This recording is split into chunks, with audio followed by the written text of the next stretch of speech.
podcast thing, nobody saw that coming either. OnlyFans stuff's not new though. It's just Right. changed the money. Yeah, who just got the money from who got paid. normal ads to subscription. Playboy. What also centralized it in like where Playboy was always a thing where you had to get picked by Playboy.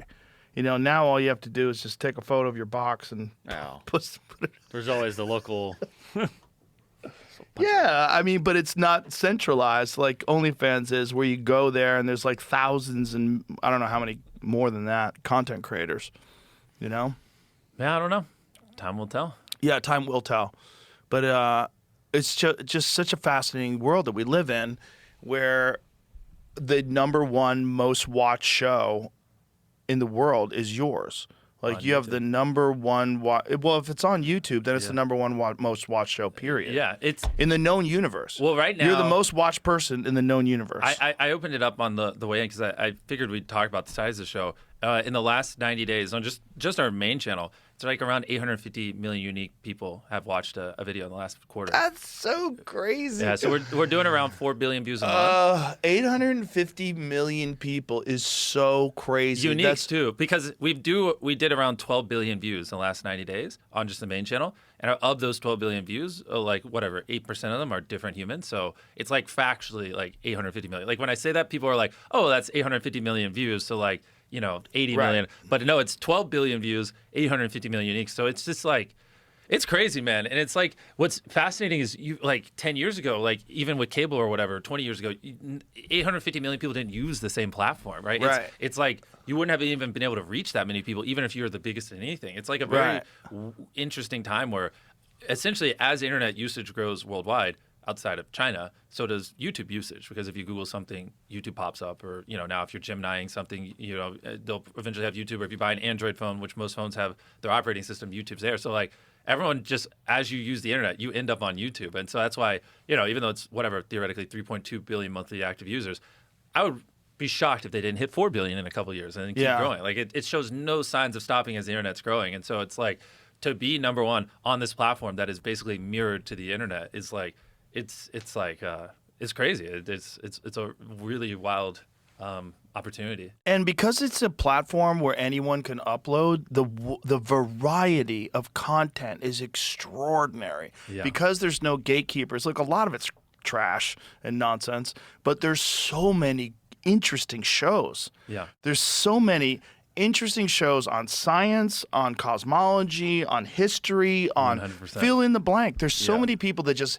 have a passion for a certain thing, and they made a channel, and now that channel all of a sudden has Our millions. homepages are very similar, probably. I have so many like old history videos where it's like some old guy that's just breaking down World War II battle scenes or whatever. Agreed. And like they go as niche as possible, down to like, this is like the most, largest fights in history, and like a ranking of like the 10 deadliest fights, or like I would say like a third of my homepage is like just history videos. What does it say here? YouTube uploads, users upload roughly 500 hours of video every minute. Okay, not to be that guy, that's very outdated, I believe, but maybe, or actually, no. Sorry. So people watch 1 billion hours a day on YouTube, I believe. So this is upload. Never mind. This might be accurate. So 500 hours of video every minute, 30,000 hours per hour uploaded, 720,000 hours are uploaded per day. Watching just one day's new uploads would take over 82 years. Day. Whoa. YouTube. Well, this is the 20 million videos uploaded a day. New uploads would take over 82 years. Day. Whoa. YouTube. Well, this is the 20 million videos uploaded a day. That's quoting. That was probably before shorts. I bet you now that so many people are posting, shorts, it's probably like way higher now. That's nuts. But I mean, what we're talking about, like having a platform like that where anybody can upload anything. Yeah. It just makes the variety so intense. Yeah. Like there's anything you want to watch, any video you want to watch on nature, any video you want to watch on, you have a question about science, just put it in there. And there's some guy who's got a fucking 1.5 hour lecture on it. Exactly. It's nuts. And that's the beauty, to tie everything together as like a bow. that's why you can learn anything and you can do anything you want for a living for the most part if you allocate the time, because it's all there. There's literally on YouTube Harvard classes that are recorded. Yeah. The same thing you would go into crippling debt to attend is literally there for free, right? Yeah. It's all there. All knowledge is available there. And if you know, it's not easy, right? No one's laying out like how you're doing with the mothership. Here's A to Z on how you could become a Cam Patterson. It's not necessarily there, which is why it's hard. But you can, all the ingredients are there. You just have to go collect it, put them together, and put in the work to get A to Z. Z being, you know, the career you want to do. It's because all the knowledge is there. Even I've literally gone on podcasts countless times and said everything I know about YouTube with no gatekeeping whatsoever. I've literally had people. Where was it? I was in some gym.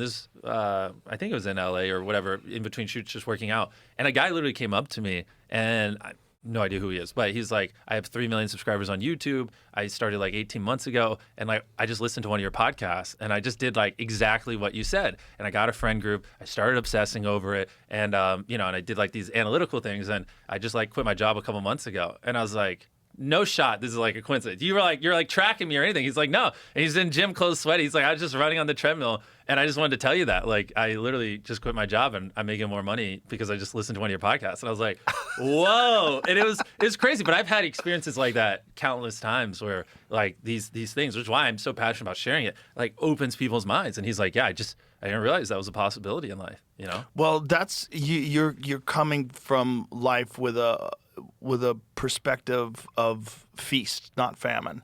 Yeah. And that's the good thing about it, that there's enough opportunity for everybody. And I have a contrarian view on that because a lot of creators do see other creators as competitors, but I've always been like if someone's doing well, I don't get threatened. I'm like, yo, let's just film together. Like collaborators, not competitors. Like what? There's literally trillions of views going around. If you think this person getting an extra, even if they crush it, billion views a year, has any impact on me, like you're crazy. It has no impact. You know what I mean? People are sometimes spending 4 or 5 hours, a day consuming content, right? They watch their little 20-minute video, that they upload every 2 weeks. No impact whatsoever. And so I think and I was really the first person to kind of adopt that mindset, and more people are doing it now. But yeah, that's why I go and share everything, like literally to a T. And like I'll help people make, some people end up making millions of dollars that I've helped mentored. And I'm just like, yeah, it's just fun, because they always ask me like, why are you doing it? I'm like, why not? You know what I mean? What's the downside? It's only positive. It's Exactly. an abundance mindset. And that, I think the internet encourages that, fortunately.